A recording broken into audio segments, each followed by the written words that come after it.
সাবষ্টেচন এটা নিৰ্মাণৰ কথা ভাবিছো। ক'ত জানানে? তোমাৰ হৃদয়ত। ভয় খালা? নাখাবা। ভয় খোৱাৰ কথাই নাহে।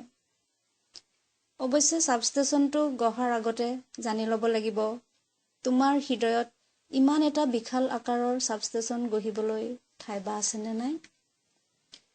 কিজানি কোনোবা প্ৰখ্যাত প্ৰতিপত্তিশালী ধনীৰ দোলালে কোটিটকীয়া টেণ্ডাৰৰ জাল তৰি তোমাৰ হৃদয়ৰ সমস্ত ঠাই ইতিমধ্যে অধিকাৰ কৰি পেলাইছে।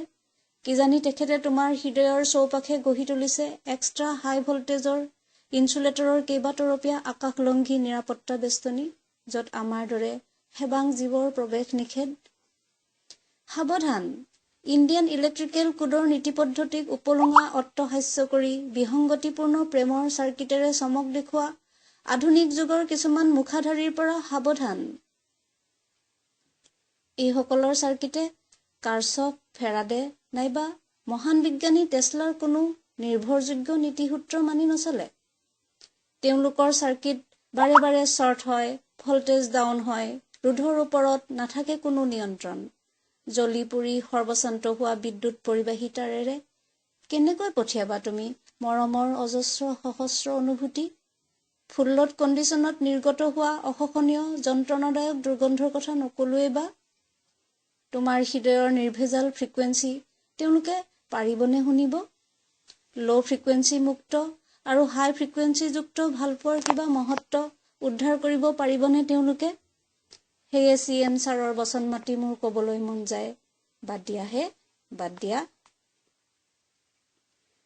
তুমি বেয়া পালেও মই পিছে সৰু সুৰাকৈ পৰিকল্পনা এটা প্ৰস্তুত কৰিয়েই থৈছো। ABB কোম্পানীৰ পৰা 2টা পাৱাৰ ট্ৰেন্সফৰ্মাৰ আনিম। কেপাচিটি কিমান জানানে? 50 MVA। বিৰাট ডাঙৰ, তুমি দেখিলে আচৰিত হবা। অৱশ্যে এইটোও ঠিক, মোৰ অন্তৰৰ অসীম কেপাচিটিৰ লগত ABBৰ বিয়াগুম ট্ৰেন্সফৰ্মাৰৰ সীমিত কেপাচিটিয়ে ফেৰ মাৰিব নোৱাৰে। তোমাৰ ক্ষোভ, অভিমান, দুখৰ বিষয় অমান ল'বলৈ ক্ৰয় কৰিম কেইবাটাও হাই ভল্টেজ চাৰ্কিট ব্ৰেকাৰ। এইবোৰো আকৌ উলামুলা বিধৰ নহয়। ক্ৰম্পটন গ্ৰিভছ কোম্পানীৰ উন্নত আধুনিক পৰীক্ষাগাৰত নিৰ্মিত SF6ৰ চাৰ্কিট ব্ৰেকাৰ। আজিকালি সেই তেল ভৰোৱা ব্ৰেকাৰৰ দিন উকলিল। এইবোৰে আমাৰ মৰম ভালপোৱাক সুৰক্ষা দিব নোৱাৰে। সঘনাই মেইনটেনেন্সো কৰিব লাগে। তুমি যে বিজুলী ঢেৰেকণীলৈ বৰ ভয় কৰা। বজ্ৰ পৰাৰ শব্দ শুনিলেই দৌৰ মাৰি বিচনাৰ তলত যে আশ্ৰয় লোৱা। এতিয়া পিছে ভয় নাই। সাবষ্টেচনৰ চৌপাশে সুউচ্চ লাইটনিং টাৱাৰ পুতি দিম। অপকাৰী শক্তিয়ে তোমাক চুব নোৱাৰাকৈ। ট্ৰান্সফৰ্মাৰৰ আগে পিছে চিমেন্স কোম্পানীৰ শক্তিশালী লাইটনিং এৰেষ্টাৰবোৰতো থাকিবই।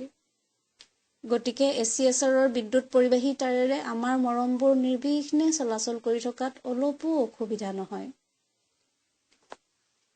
আজিকালি নতুন চিষ্টেম এটা ওলাইছে, সাবষ্টেচন অটোমেশ্যন চিষ্টেম। অতি বিস্ময়কৰ বস্তু। আমাৰ দুখন হৃদয়ৰ ক্ষুদ্ৰাতি ক্ষুদ্ৰ অনুভূতিবোৰ এই অত্যাধুনিক চিষ্টেমটোতে সংৰক্ষিত কৰি ৰাখিম বুলি ভাবিছো।